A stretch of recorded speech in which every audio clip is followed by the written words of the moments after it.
tens of thousands of swipes. 0 meaningful relationships. Welcome to modern dating, where men have a roughly 2.6% match rate. And even when you do match, most conversations die within 24 hours.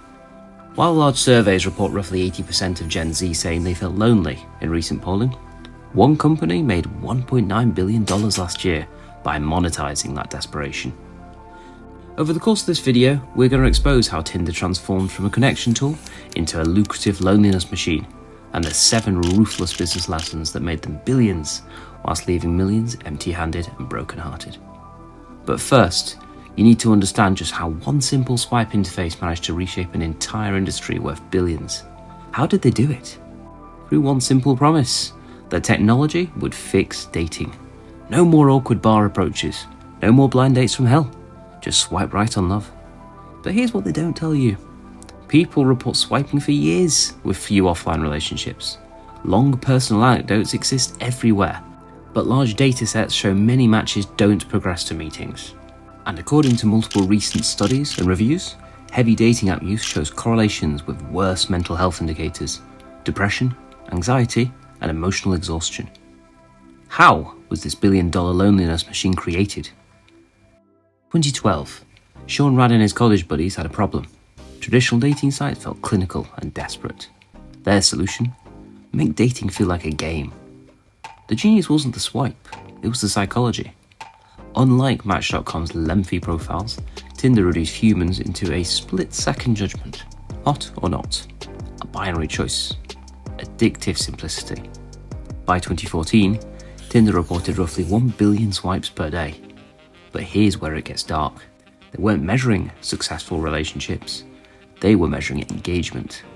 That shift in metrics would define everything that followed. What are the psychological drivers that cause a company to consistently double such a large annual revenue in such a short space of time? Think of a slot machine that occasionally plays out, but only enough to keep you pulling the lever. Tinder's business model is very similar to this. Free users get limited swipes, creating artificial scarcity. In large scraped datasets, men's match rates hover around the 2.6 to 2.8% range, whilst women get roughly 30%. But both groups stay hooked because the algorithm delivers just enough matches to trigger dopamine hits. The psychology is brutal but brilliant. It uses variable reward schedules to keep you hooked. You never know when that next match is coming, so you keep swiping. It's the same mechanism that makes gambling addictive. However, Tinder doesn't want you to find lasting love. Happy couples delete the app. Frustrated singles buy upgrades. Tinder Plus, Gold and Platinum exist. US monthly prices range from $9.99 a month to $39.99 a month, depending on plan and testing. Each tier promises more matches, more visibility. But according to statistics from Match Group, the parent company of Tinder, only around 9.6 million of their 60 to 75 million monthly users actually pay, because the free tier is designed to be just functional enough to stay addicted, just frustrating enough to consider upgrading. The subscriber growth tells the whole story. 2.5 million paid subscribers in 2017, jumping to 5.2 million by 2019, then 6.6 million by 2020. Each frustrated user is worth up to several $100s annually. So, what happens when you scale this psychology to millions of lonely people? Reviews show many studies report negative impacts on body image and mental health.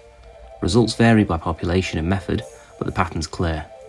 Dating apps shifted from facilitating offline encounters to promoting match accumulation for revenue. Users became products to be optimized, not people to be connected. Recent peer-reviewed research found that depression, anxiety, and loneliness predicted more emotional exhaustion in dating app users. The apps weren't just failing to solve loneliness, they were amplifying it. Meanwhile, Tinder's revenue exploded.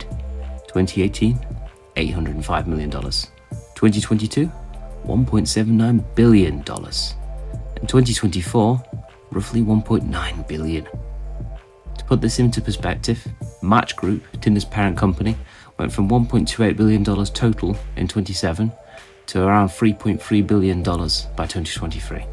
And going off 24's data, Tinder alone represents around 57.1% of that empire. Every swipe, every frustrated user, every premium upgrade, It all fed the machine. But the real genius was what came next. How do you turn user failure into a sustainable business model? By failing each stated mission, but making the failure addictive for end users. Traditional dating sites like Match.com actually wanted successful relationships. Their business model depended on word of mouth from happy couples. But Tinder discovered something darker. Failed connections are more profitable than successful ones. Think about it. A couple that meets on Tinder and gets married deletes the app. But someone getting 50 matches that go nowhere? They become a customer for years, potentially paying hundreds annually for premium features that promise better results. This is the addiction economy. Profit comes from keeping users engaged, not satisfied. It's the same model as social media, mobile games, and streaming platforms. Today, Tinder is the largest dating app by revenue and one of the top apps by monthly active users. Market share estimates are around 20 to 30%. They're part of Match Group, which owns most of their competitors. Hinge, OkCupid, Plenty of Fish. It's not competition, it's a monopoly. And what does this mean though for the future of dating? The endgame's clear. As traditional social connections weaken, fewer people are meeting through friends, work or community. Dating apps are fast becoming the default gateway to relationships. With 60 to 75 million monthly active users, they aren't just in the dating business, they're in the social connection business. Analysts' forecasts suggest that if current trends continue, meeting through apps could become how most couples connect. That's not just market dominance, that's controlling how humans form the most important relationships in their lives. So what can entrepreneurs learn from this masterclass in profit psychology? Here's 7 lessons that apply far beyond the dating apps. Lesson 1. Measure what you want to optimize. Tinder measures engagement, not successful relationships. Your metrics determine your outcomes. If you measure the wrong thing, you'll optimize the wrong results. For solopreneurs, if you run a fitness coaching business, don't just track client signups, track actual transformations. But if you want recurring revenue like Tinder, track daily app opens or weekly check-ins instead of client graduation rates. Tinder learned that success metric kills subscription businesses and maneuvered accordingly. Lesson 2. Artificial scarcity drives demand. Limited swipes, premium features, exclusive access. Scarcity creates desire even when abundance is possible. Business applications. SaaS companies use this everywhere. Limited monthly credits, restricted features, enterprise-only tools, even though their product is digital and thus infinite in supply. Tinder's daily swipe limit is not technical, it's psychological. Even course creators can limit enrollment windows or create founders access tiers to create artificial scarcity where there is none in reality. Lesson 3. Addiction beats satisfaction for revenue. Frustrated customers pay more and stay longer than satisfied ones. The subscription economy runs on unresolved desire. Real-world example. Gaming apps, social media, even newsletter platforms. They're designed to create habit loops, not completion. Tinder's algorithm literally delays your best matches to keep swiping. Netflix does the same with its algorithm, suggesting more content as the credits start rolling on your last watch, keeping you binging rather than moving on with your day. Lesson 4. Free tiers should create friction, not value. Give just enough functionality to get hooked and to consider paying to upgrade. The free tier is marketing, not a product. Tinder's free version lets you swipe but with limits to those matches and messages. Slack does this with message history limits. Spotify with ads and skips. The service businesses offer free consultations that diagnose problems but require payment to solve them. Lesson 5. Own the ecosystem. Don't just compete, acquire your competitors once you can do so. Match Group doesn't just own Tinder, they own the entire dating app landscape. Match Group spent roughly $1.73 billion acquiring Hyperconnect in 2021, their largest acquisition ever. They don't compete with Bumble or Hinge, they buy the next best thing before it becomes a threat. For smaller businesses, this means buying your suppliers, your distributors, or even your complementary services. Lesson 6. Network effects create monopolies. More users attract more users.